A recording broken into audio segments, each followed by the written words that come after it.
दोस्तों, सुज़लोन एनर्जी की बात करें तो यहाँ पे देख सकते हो स्टॉक के अंदर आज तेज़ी देखने को मिली है। बाज़ार में हल्का सा गिरावट का माहौल था। सुबह बाज़ार की शुरुआत पॉजिटिव हुई थी, लेकिन उसके बाद में गिरावट हो गई और पिछले कई दिनों से जो तेज़ी का वातावरण बना था उस पे ब्रेक लगा। अब सुज़लोन एनर्जी के शेयर में हमने कल ब्लॉक डील काफ़ी बड़ी देखी, प्रमोटर ने अपने शेयर बेचे। लेकिन सवाल ये निकल के आता है कि इतनी बड़ी डील हुई करोड़ों शेयर की, तो शेयर की प्राइस क्यों नहीं गिरी? तो इसका जवाब हमारे सामने आ चुका है। बहुत सारे इंडिया के और बाहर के ग्लोबल बड़े फंड हाउस ने जम के खरीदारी कर ली है। बड़ी डील के माध्यम से वो सारे शेयर उठा लिए जो प्रमोटर ने यहाँ पे बेचने के लिए लाए थे। उसमें मोतीलाल ओसवाल, गोल्डमैन सैच जैसे बड़े बड़े निवेशक शामिल है और उसने एक पूरा माहौल ही जो है बदल दिया। तो ये सवाल का जो जवाब चाहिए था वो हमें मिल चुका है कि कल गिरावट क्यों नहीं हुई, क्योंकि हमेशा बड़ी ब्लॉक डील के बाद स्टॉक की प्राइस काफ़ी नीचे आती है।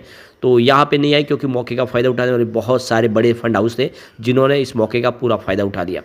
तो यहाँ पे कौन से इन्वेस्टर जिन्होंने निवेश किया उसको समझेंगे और उसके पीछे के मायने क्या है। इसके अलावा एक बड़ी अपडेट और निकल के आ रही है विंड एनर्जी सेक्टर से, उसको भी समझने की कोशिश करेंगे इस वीडियो के माध्यम से। लेकिन फ्रेंड्स, उससे पहले अगर आप पहली बार हमारे चैनल पे आए तो चैनल को सब्सक्राइब कर दीजिए, एक बेल आइकॉन दबा दीजिए ताकि जब भी नया वीडियो बने पहला नोटिफिकेशन आपको मिले। वीडियो पसंद आए तो लाइक से ज़रूर कीजिए। चलो फ्रेंड्स, वीडियो स्टार्ट करते हैं। मैं हूँ आपका दोस्त एसपी दवे और हमारे अपने चैनल ऑनलाइन कमाई में आपका बहुत बहुत स्वागत है। तो सबसे पहले बीएसई सेंसेक्स की बात करें, आज 82,391 के स्तर पे क्लोजिंग देखने को मिली है, जहाँ पे 53 पॉइंट की गिरावट थी, यानी 0.065% की गिरावट थी। अब वैसे तो गिरावट ये मामूली है, लेकिन बात यह है कि शुरुआत बाजार की तेज़ी के साथ हुई करीब 200 पॉइंट की।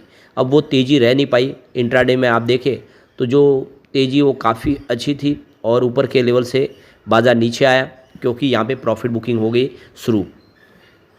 पिछले कुछ दिनों से बाजार में अच्छा तेज़ी का वातावरण बना हुआ था और ये हमने लगातार कहा है कि फिलहाल 82,000 से लेके 81,000 के बीच में ही बाजार आपको दिखाई देगा कंसोलिडेट होता। और ये एक पीरियड है जो आप समझ सकते हो कि काफ़ी कम समय तेज़ी बनी है, उसकी वजह से है क्योंकि लगातार गिरावट का माहौल बना। उसके बाद 73,000 से जो बाजार ने एक बाउंस बैक दिया तो 82,000 को पार कर गया और ये 9,000 पॉइंट से ऊपर की जो तेज़ी है वो काफ़ी कम समय बनी। ऐसे में बाजार थोड़े समय के लिए तो ठहरेगा, उसके बाद फिर नजी तेज़ी की होगी। अच्छी बात यह है कि 81,000 के नीचे बाजार नहीं जा रहा है। निफ्टी एनर्जी में आज थोड़ी तेज़ी थी, 36,515 के स्तर पे 162 पॉइंट की तेज़ी थी, यानी 0.45% अपर क्लोजिंग दी है निफ्टी एनर्जी ने। बात करें सुज़लोन की तो यहाँ पे तेज़ी अच्छी थी। सुज़लोन की आज 68.23 पर क्लोजिंग देखने को मिली, जहाँ पे 1.64% की तेज़ी देखने को मिली। इंट्राडे में 69.50 पे चला गया था सुज़लोन और इंट्राडे का लो बना वो 66 का, यानी एक ही दिन में अगर आप देखें तो गिरावट का माहौल भी बना और शानदार तेज़ी भी बनी। बाजार ने साथ दिया होता तो 70 तक ही आराम से पहुंच सकता था आज। अब यहाँ पे जो लेटेस्ट अपडेट निकल के आ रही है वो ज़बरदस्त है और आप देख सकते हो कि कल गोल्डमैन सैच और मोतीलाल ओसवाल जैसे बड़े दिग्गजों ने उस ब्लॉक डील का पूरा फ़ायदा उठाया जो प्रमोटर की तरफ से यहाँ पे की गई। तो निवेशकों के लिए मल्टीबैगर साबित हो चुका सुज़लोन एनर्जी के शेयरों में सोमवार 9 जून को भारी ब्लॉक डील हुई। सुज़लोन एनर्जी के शेयर में प्रमोटर ने उसके 19.8 करोड़ शेयर बेचे।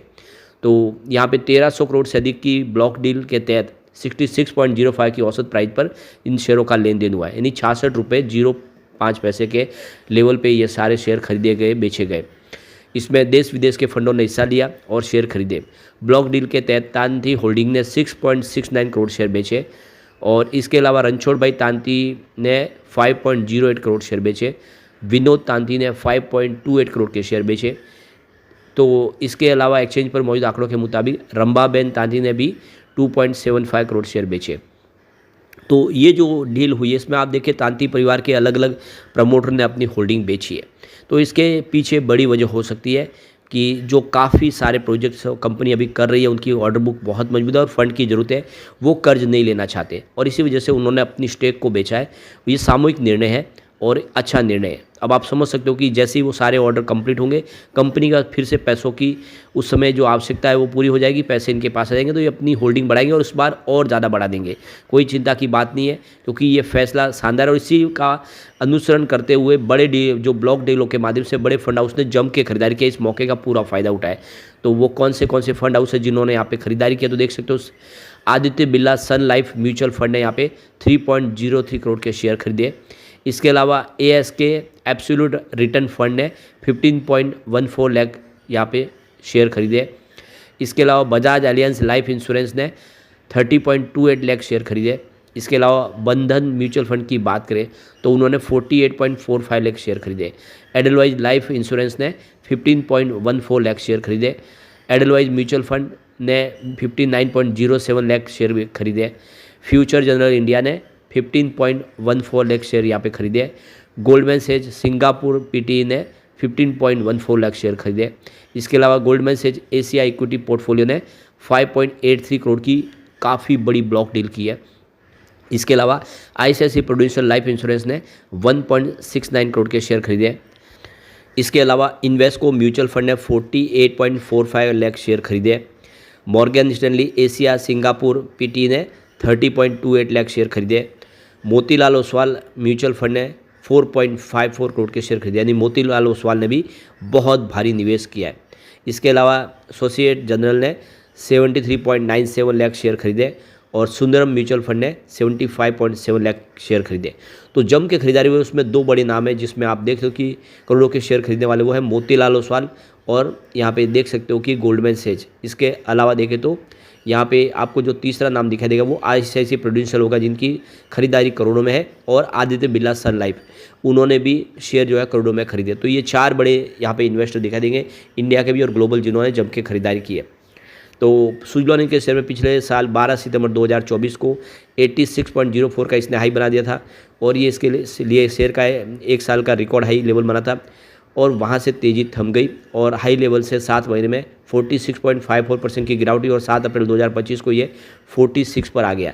और उसके बाद में आप देखें तो ये साल का रिकॉर्ड निचला लेवल था और अब आप देख सकते कि स्टॉक ने फिर बेहतर करना शुरू कर दिया है। तो मार्च 2025 के शेयर होल्डिंग पैटर्न के हिसाब से भारतीय म्यूचुअल फंड की सुजलॉन में हिस्सेदारी 4.17% थी। हालांकि किसी भी हिस्सेदारी 1% से अधिक नहीं थी, क्योंकि अगर ऐसा होता तो नियमों के मुताबिक उनका नाम का खुलासा करना होता है, यानी किसी भी कंपनी में अगर 1% से ऊपर की होल्डिंग होती है उसका नाम आता है पोर्टफोलियो शेयर होल्डिंग पैटर्न में आ जाता है। विदेशी पोर्टफोलियो निवेश की बात करें तो उनकी हिस्सेदारी 23.03% थी, लेकिन उनमें सिर्फ वैनगार्ड के 2 फंड्स हाउस की हिस्सेदारी 1% से अधिक थी, क्योंकि उनके नाम शेयर होल्डिंग पैटर्न में देखने को मिला और वो काफ़ी समय से उनका निवेश है। Vanguard total international stock index fund की 1.23% की होल्डिंग है और Vanguard emerging market stock index fund की यहाँ पे 1.11% की हिस्सेदारी है। रिटेल निवेशकों की बात करें उनके पास आप देखें तो करीब ये 56,12,976 छोटे निवेशक हैं जिनका निवेश 2 लाख रुपए तक है। और यहाँ पे देखिए 25.12% की होल्डिंग ऐसी है जिन्होंने 2 लाख रुपए से ऊपर का निवेश किया, उनकी संख्या 4096 है। और ऐसे में आप देख सकते हो कि निवेश काफ़ी ज़्यादा हुआ है। तो 1.4% की बिक्री से पहले जो प्रमोटर की होल्डिंग थी वो 13.25% थी, जो अब और कम हो जाएगी। अब एक जो बड़ी अपडेट निकल के आ रही है, इंडिया का जो विंड सेक्टर है वो इस समय आप देखें तो उसको सेफ और सिक्योर करने के लिए सरकार की तरफ से बहुत सारी कोशिश की जा रही है। इंडिया पाकिस्तान का जो टेंशन है उसके बीच में पाकिस्तान की तरफ से जो खबरें निकल कर गई, इंडिया की जो 70% इलेक्ट्रिसिटी है उसको हमने हैक कर दिया था साइबर अटैक के माध्यम से, लेकिन ये खबर गलत थी और आने वाले समय ऐसी कोई और प्रॉब्लम न बने, यानी किसी प्रकार का साइबर अटैक ना हो हमारी इलेक्ट्रिसिटी पे। इसके लिए जो देख सकते हो सरकार चाहती है कि जो भी यहाँ पे विंड टर्बाइन बनाने वाली कंपनियाँ हैं वो सारे के सारे जो उसका सिस्टम है वो इंडिया में ही होना चाहिए। तो सारा ऑपरेशनल डाटा इंडिया में स्टोर होना चाहिए ताकि आने वाले समय कोई बाहर से उसको कंट्रोल न करवाए, कोई भी फॉरेन कंट्रीज की जो कंपनी है उसको किसी प्रकार का साइबर थ्रेट न रहे। इसीलिए इंडिया की सरकार चाहती है कि सारे के सारे इक्विपमेंट इंडिया में ही बने और उसका कंट्रोल भी इंडिया में हो ताकि कभी भी साइबर अटैक ना हो। इसके ऊपर सरकार कोशिश करे और सुजलॉन एनर्जी जो सब सेक्टर है इसमें आप देखें सबसे बड़ी कंपनी जो सारे इक्विपमेंट खुद बनाती है मेक इन इंडिया के तहत, ऐसे माध्यम से सुजलॉन के लिए बड़ी संभावना पॉजिटिव बनी है और सुजलॉन आने वाले इसमें कमाल कर सकता है। लेकिन फ्रेंड्स, कोई भी इन्वेस्टमेंट करने से पहले अपने फाइनेंशियल एडवाइजर से एडवाइस ले ले या अपना खुद का रिसर्च करें, क्योंकि मैंने वीडियो आपके एजुकेशनल पर्पज़ के लिए ही बनाया। वीडियो पसंद आए तो लाइक से जरूर कीजिए और चैनल को सब्सक्राइब कर दीजिए। Thank you friends.